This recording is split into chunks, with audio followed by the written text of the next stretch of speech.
This is a very, very positive set of energies. Unang-una guys, 'di ba sabi ko nga sa inyo, swerte guys, this is the energy of swerte, good luck, good fortune. Nasa panig niyo talaga ang swerte ngayong panahon na 'to mga kapiksi 'no. So para mahatak niyo yung swerte guys lalo, you have to embrace the state of being, lucky talaga 'no. Comment niyo na sa baba guys, lucky, I'm lucky, I'm lucky, I'm lucky, swerte ako, swerte ako, swerte ako, swerte ako sa lahat ng aspeto ng buhay ko 'no. And you have to say those words over and over again hanggang talaga maramdaman mo na sinuswerte ka sa buhay.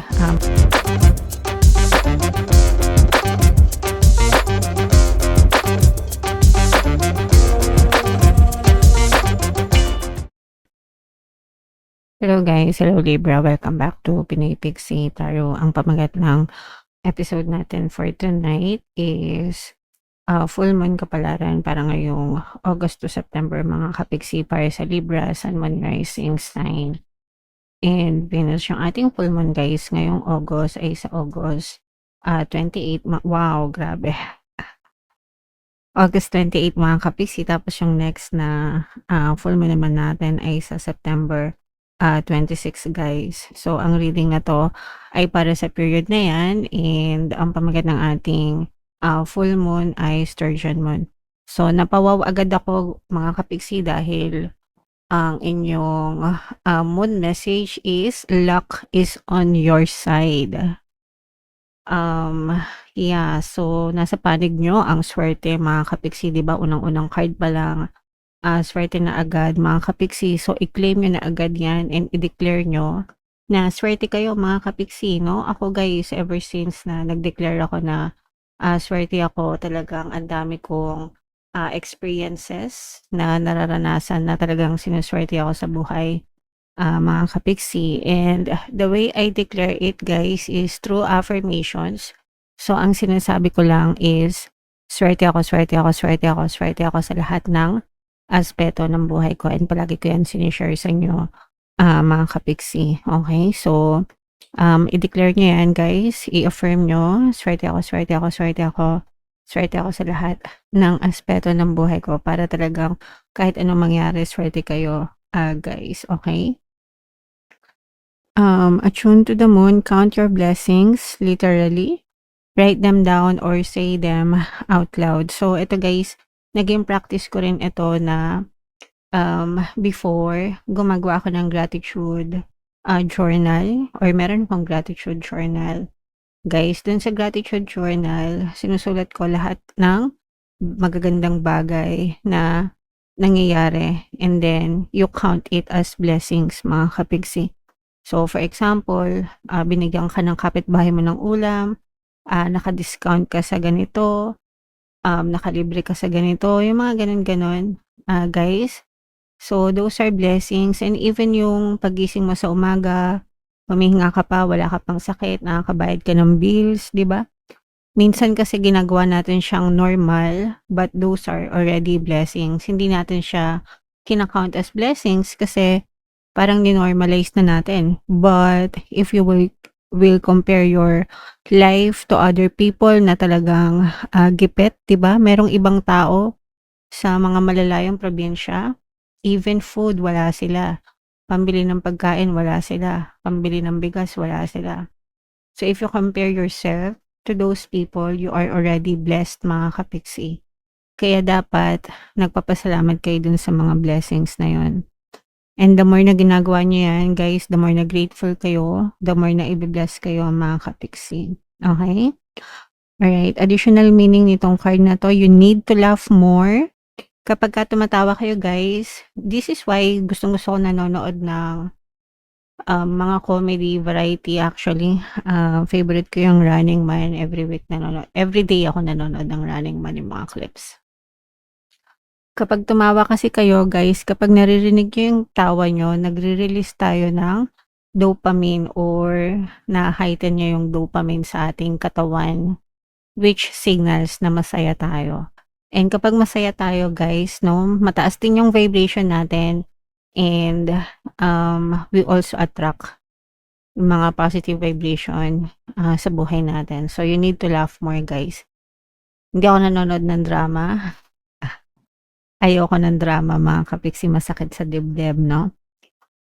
This is a wonderful time to start a course of study or teaching kung gusto niyo mag-aral. Guys, kung gusto niyo magturo, no, this is the best time for you. Don't be narrow-minded. Wag makipot ang utak, guys. Dapat open-minded tayo palagi, okay? And yeah, start a week of gratitude practice. So, pwedeng gratitude journal kung gusto niyo ng journal o kaya SOCMED kung gusto niyo or blog, 'di ba? Things that you should be grateful for. Mga kapiksi, the more na nagpapasalamat kayo, the more na bless kayo, the more na papasok yung blessings at swerte sa inyo. Okay? So, yeah. I-mind nyo na yan. Swerte na yan, mga kapiksi. So, ito naman yung sa love message. Tingnan naman natin yung love message para sa inyo, Libra.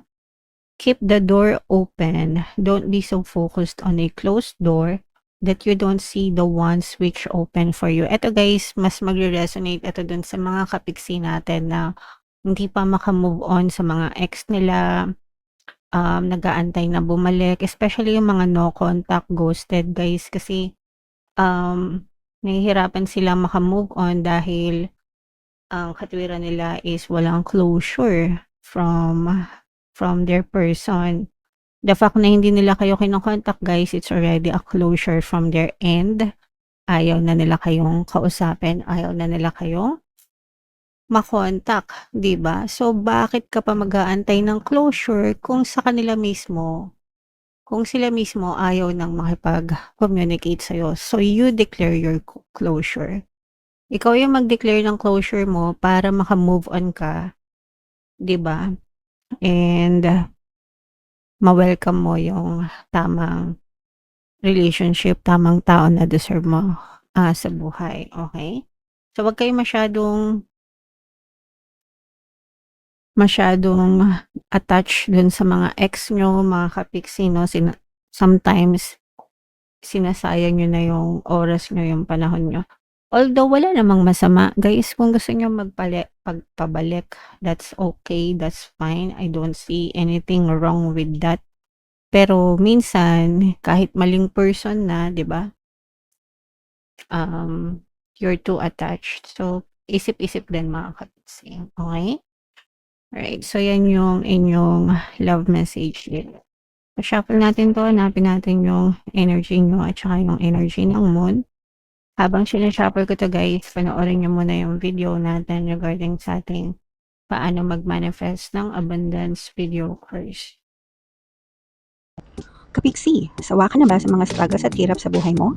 Masipag ka ba at masikap sa buhay ngunit hindi ka pa rin umaasenso? Ilang beses ka na bang nag-attempt mag-negosyo at mag-invest pero palagi ka pa rin nalulugi? Sa pagkakataon na ito ay maaaring may subconscious beliefs ka na nagiging balakid sa iyong pag-unlad at pagyaman. Introducing, paano mag-manifest ng abundance video course. Dito ay matututunan mong ma-overcome ang mga balakid mo para tuluyan ka ng umunlad, umasenso, sumagana, maging matagumpay, successful at maswerte sa iyong kabuhayan, pera, trabaho, negosyo, salapi at kaperahan ng bonggang-bongga. Dali, mag-send na ng email sa pinoypixie@gmail.com at simulan na ang iyong pagyaman ngayon. Alright, so sa lahat ng mag-avail ng course guys, meron tayong paano mag-manifest ng abundance video course, paano mawala ang third party at magkaroon ng harmonious na relationship, paano pabalikin si ex, revise breakup. Sa mga interesado guys, mag-send lang kayo ng email sa pinoypixie@gmail.com. And sa mga naghahanap ng pampaswerte guys, meron tayong money shaker jar. Ito yun guys, no? Super liit na bote nito, pero super effective guys and super powerful. At saka ito mga kapiksi. So ito yung ating WhatsApp number guys.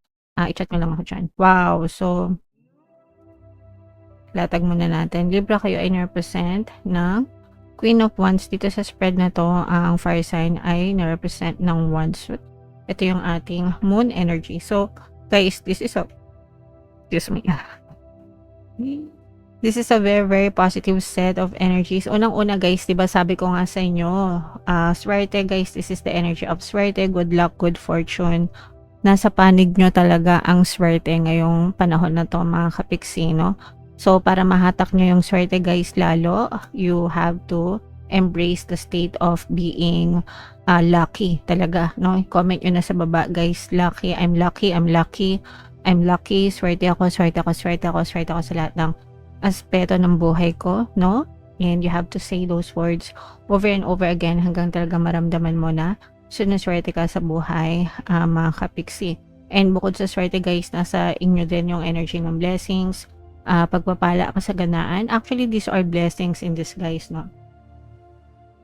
Ibig sabihin, may mawawala, may aalisin sa inyo sa buhay niyo si universe para ibigay sa inyo yung nakatadhana niyong swerte, yung mga nakatadhana niyong blessings sa buhay niyo, mga kapiksi, no? So, ganun yung ibig sabihin ng blessings in disguise. So, wag kayo masyadong malungkot guys kapag may mga tao, bagay, sitwasyon na nawala sa inyo kasi meron niyang magandang kapalit, mga kapiksi, and talagang magbabago yung takbo ng swerte nyo, guys, na talagang sobrang mararamdaman mo talaga na nasa panig mo ang swerte and nakatadhana ka talagang maging maswerte, Libra. Okay, so i-mind mo na yung combo na yan, mga kapiksi. Ayan, no? So swerte kayo sa pera guys. Actually, for some of you, may mga bagong kontrata, no? Mga bagong kontrata, malalaking kontrata ito guys, malalaking kontrata, malalaking transaksyon, malalaking kliyente, no? Depende kung ano yung source of income nyo, pwedeng trabaho, negosyo, investment, or kung nasa sales kayo, kahit anong binibenta ng mga kapiksi, talagang malalaking kliyente, malalaking project yung maaaring dumating sa inyo, and paldo-paldo kayo guys pagdating sa kaperahan. So this is financial gains para sa inyo. Pag sinabing financial gains guys, dagdag kita, dagdag income. Okay? Alright. And for some of you, ito naman guys ay paalala na medyo magmenor-menor ng konti kasi baka masyado na kayong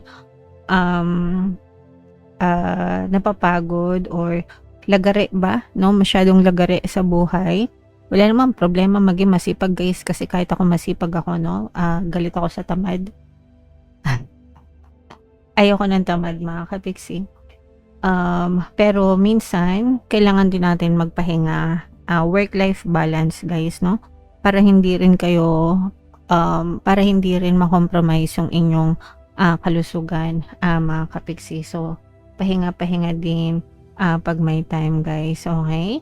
Alright, so napakaganda, napaka-positibo ng inyong enerhiya, mga kapiksi. Ayan, no? So, eto guys, merong mga missed opportunities kayo in the past na maaaring magbalik, no?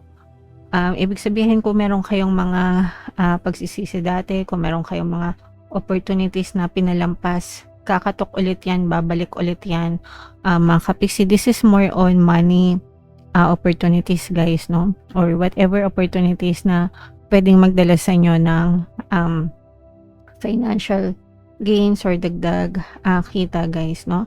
So maaaring bumalik yung mga missed opportunities na yan, mga kapiksi, and magbukas ng bagong pintuan para sa inyo, para meron kayong mga bagong pagkakakitaan, and malaki yung potential na to na dadala nito sa inyo guys. Kumbaga kung dati hindi kayo sumakses dito, kung dati hindi kayo kumita, ganyan, kapag ito ay sinubukan nyo ulit guys, maaaring mas maging maganda na yung resulta nito sa inyo guys, and malayo yung mararating nyo dahil dito, mga kapiksi. Alright?